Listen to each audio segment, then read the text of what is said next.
말씀 보겠습니다. 베드로후서 3장 14절에서 18절 말씀입니다. 베드로후서 3장 14절에서 18절, 14절 읽도록 하겠습니다. 그러므로 사랑하는 자들아, 너희가 이것을 바라보나니 주 앞에서 점도 없고 흠도 없이 평강 가운데에서 나타나기를 힘쓰라. 우리 어제까지는 이제 예수 그리스도의 나타나심에 대해서 이야기하고 있었습니다. 하나님의 시간이 어떤 것인지, 또 하나님의 마음이 어떤 것인지 보여주면서, 그러나 또 반드시 새하늘과 새 땅이 임하게 할 최후의 심판과 최후의 보상이 있을 것, 예수 그리스도의 강림이 있을 것에 대해서 말씀드렸는데요. 주의 나타나심을 사모하는 자들이 이것을 바라보는 자, 다시 말하면 주의 나타나심을 사모하는 자, 참으로 주님께서 사랑하시고 주님을 사랑하는 자가 어떻게 살아야 되느냐 두 가지를 제시하고 있습니다. 첫 번째는 주 앞에서 점도 없고 흠도 없게, 한 점 부끄러움 없게 살기 위해서 몸부림쳐야 된다라는 것이고요. 두 번째는 평강 가운데 나타나기를 힘쓰라. 주님이 주시는 평강을 누리고 주님이 주시는 평강이 지배하는 삶을 살기 위해서 힘쓰라, 이렇게 이야기하고 있습니다. 주의 재림을 준비하는 사람에게 제일 중요한 것이 바로 이 두 가지입니다.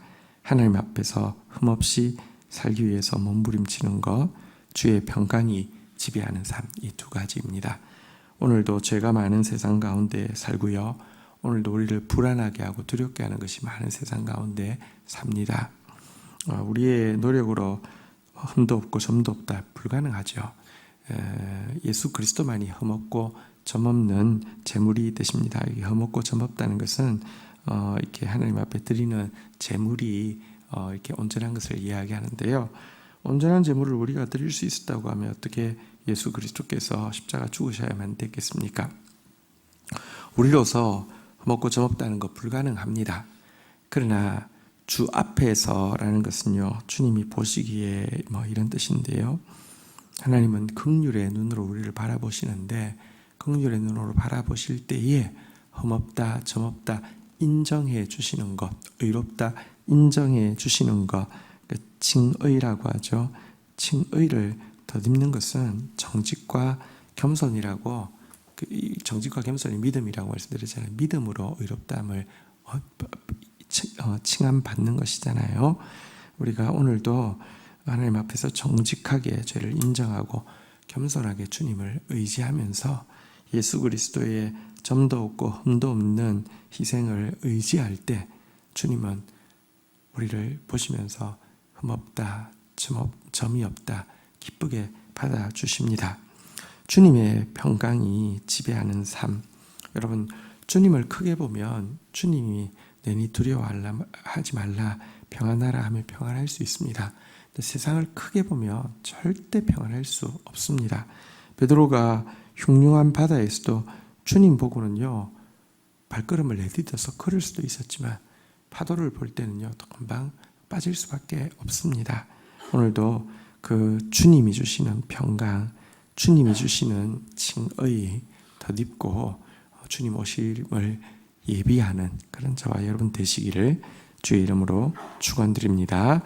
자, 15절 보도록 하겠습니다. 또 우리 주의 오래 참으심이 구원이 될 줄로 여기라.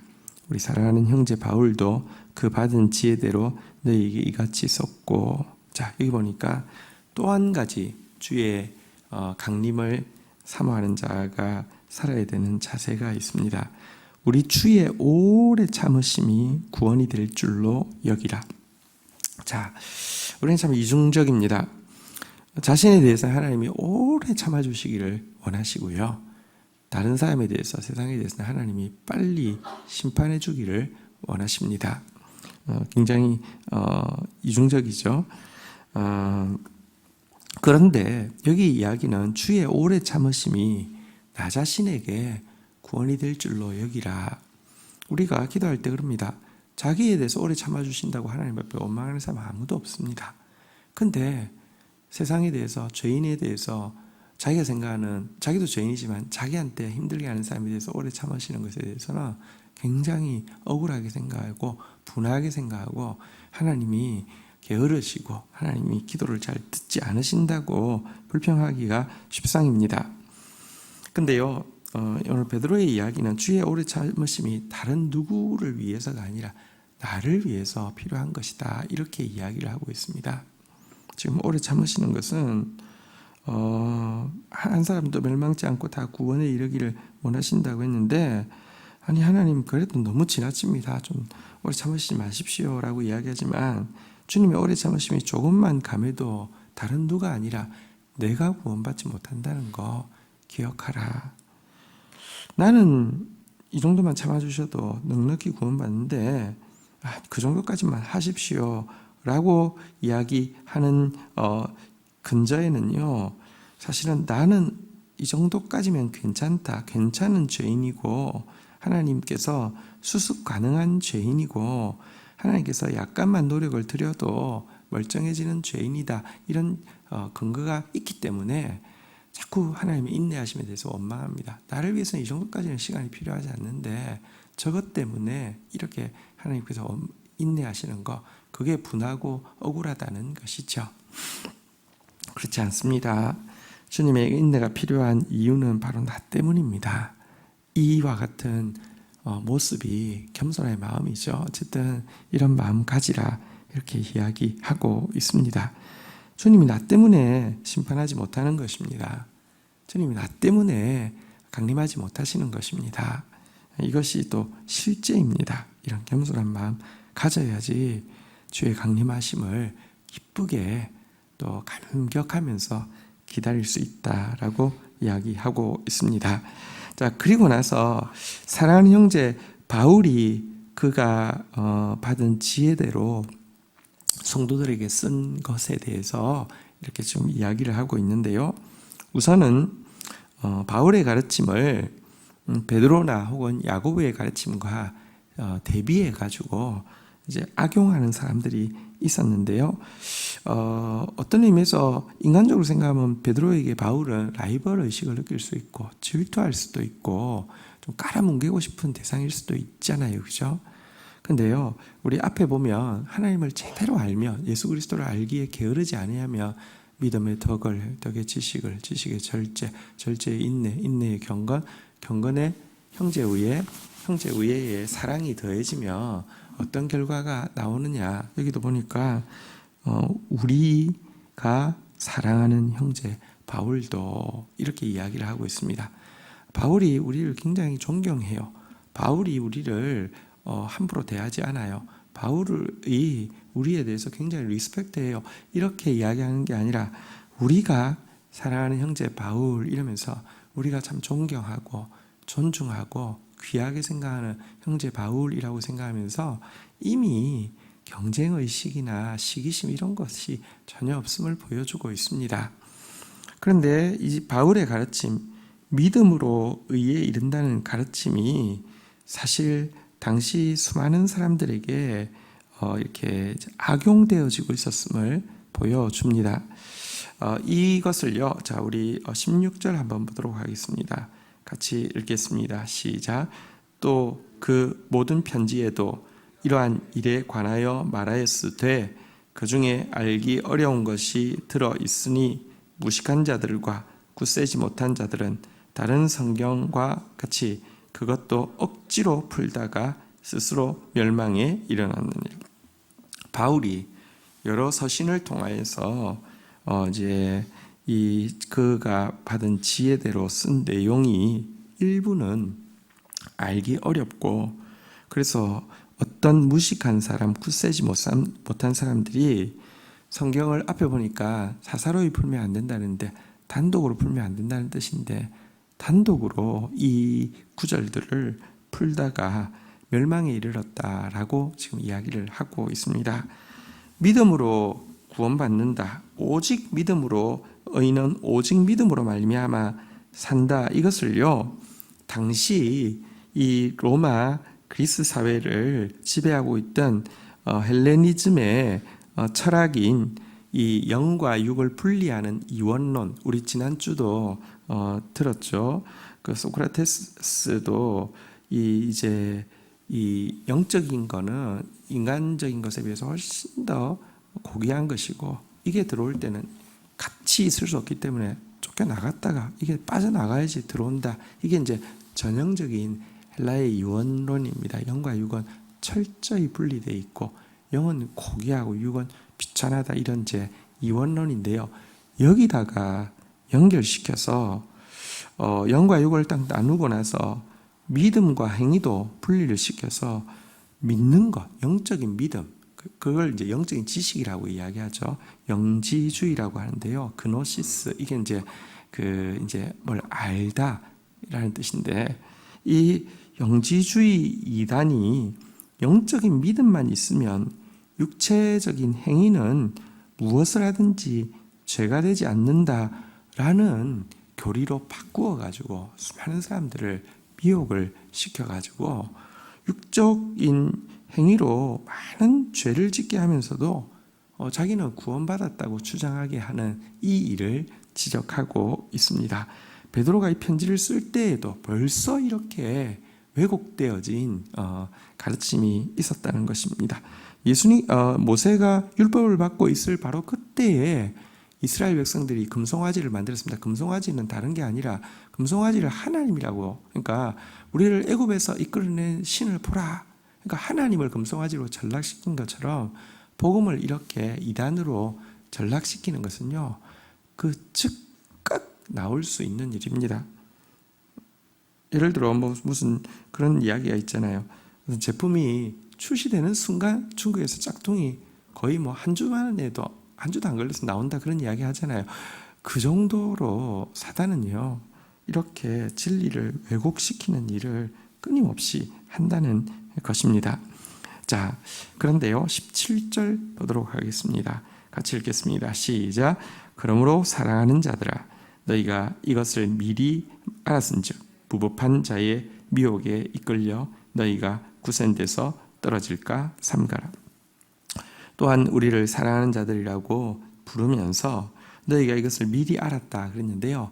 여기 미리 알았다는 것은 뭐냐고 하면은 이제 그 영지주의가 알았다는 단어를 쓰는데, 여기 이제 알았다고 이야기하면서 영지주의를 좀 비꼬면서요, 미리 알았다는 것은 앞에 주의 강림을 잘 준비하는 것은 영적인 지식, 내가 이론적으로 이렇게 지식적으로 내가 다 깨닫고 나니까 예수가 나를 위해서 죽어주셨으니까 난 뭘 해도 돼, 이게 아니라 앞에 이야기한 바대로 세 가지, 하나님 앞에 흠없는 사람으로 인정받기 위해서 몸부림치는 것, 또 하나님의 평강 앞에서 두려움 없이 우리 마음을 지키는 것, 그리고 주의 인내가 바로 나를 위해서 필요하시다는 것을 받아들이는 그런 겸손한 마음, 이것 가지고 있어야 된다는 것. 주님의 재림을 등불의 등이라는 외형뿐 아니라 기름이라는 내면을 가지기 위해서는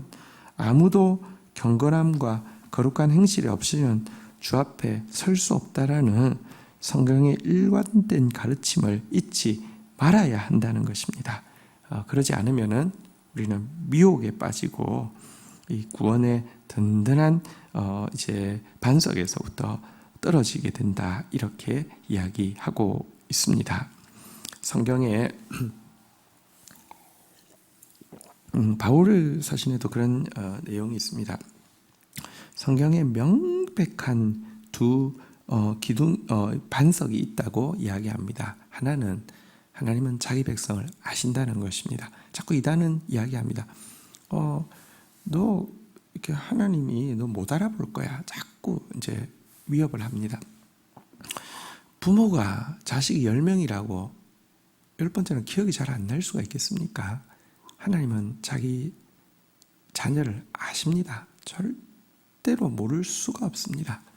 두 번째, 정말 주의 이름을 부르는 자는 악에서 떠나라. 이것이 두 번째 이 교회의 반석이다, 이렇게 이제 묘사하고 있습니다. 하나님은 자기 백성을 아신다. 두 번째, 하나님의 이름을 부르는 자는 악에서 떠나라. 이게 모든 신앙의 기초석이라고 이렇게 이야기하고 있는데요. 어쨌든 오늘도 우리 어떤 교리가 우리를 구원하지 못합니다. 또 교리가 사실은 사단의 도구로 악용될 수도 있습니다. 경건함과 거룩함 없이는 주 앞에 설 수 없다는 것과 주님은 자기 자녀를 아신다는 이 말씀 앞에서 든든하게 서는 저와 여러분들 되기를 주의 이름으로 축원드립니다. 마지막 18절 같이 한번 읽도록 하겠습니다. 오직 우리 주 곧 구주 예수 그리스도의 은혜와 그를 아는 지식에서 자라가라. 영광이 이제와 영원한 날까지 그에게 있을지어다. 자, 이제 이 무법한 자들의, 그러니까 불법한 자들의, 성경을 왜곡시키는 자들의 미혹에 빠지지 않는 길 두 가지를 마지막으로 제시하고 있는데요. 두 가지가 첫 번째는 한번 따라하겠습니다. 구주 예수 그리스도의 은혜. 두 번째는요, 한번 따라하겠습니다. 그를 아는 지식. 계속 자라가면 미혹 당하지 않는다 이렇게 이야기합니다. 앞에서도 그랬죠, 그죠? 알기를 그칠 때에, 게으른 자 되어질 때에 과거에 죄를 지은 그 사죄의 은혜도 잊어버리지만 미래에 우리를 위해서 예비해 놓으신 하나님의 놀라운 것도 알 수 없다 이렇게 이야기했는데, 여기서도 이 자라가는 것을 그치게 되면 여러분들 어떤 형태로든지 이단적이 되거나 이단이 되거나 할 수밖에 없다는 것이죠. 계속 자라가라는 것인데, 자라가야 될 두 가지 영역, 첫 번째는 그리스도 예수의 은혜 안에서 자라가라는 것입니다. 은혜란 무엇입니까? 자격 없는 자를 그저 용서하신 것을, 자격 없는 자에게 거저 허락해 주신 것을 은혜라고 이야기하죠. 주의 이 용서를, 주의 이 축복을 마음에 깨달으면 깨달을수록 우리 안에 그분을 향한 감격과 정말 은혜로 받았으니 은혜로 다 주님, 사랑하는 주님 섬기고자 하는 마음이 채워지게 됩니다. 은혜 안에서 자라가야 합니다. 그러나 은혜 안에 자라간다는 게 그냥 주님 사랑합니다 라고만 고백해서 되는 게 아니라요. 두 번째가 그를 아는 지식. 아는 만큼 보인다고 하잖아요. 주님의 은혜도 그렇습니다. 주님을 제대로 알면 그 은혜가 얼마나 큰지 아는데요. 구원받은 초창기에 우리가 주님의 은혜 그러면 눈물을 난 적이 있습니다. 근데 어느 순간 메마르고 더 이상 그렇지 않은 것은요, 그 은혜가 별 가치 없어서가 아니라 주님을 아는 게 구원받을 초창기에 알았던 것에서 한치도 자라지 않기 때문에 그렇습니다. 그분을 제대로 아는 것, 건강한 분별력을 가지고 그분을 제대로 알 때, 은혜와 이 진리가 하나가 되어질 때 우리가 거룩으로 주님의 형상으로 계속 자라갈 수 있습니다.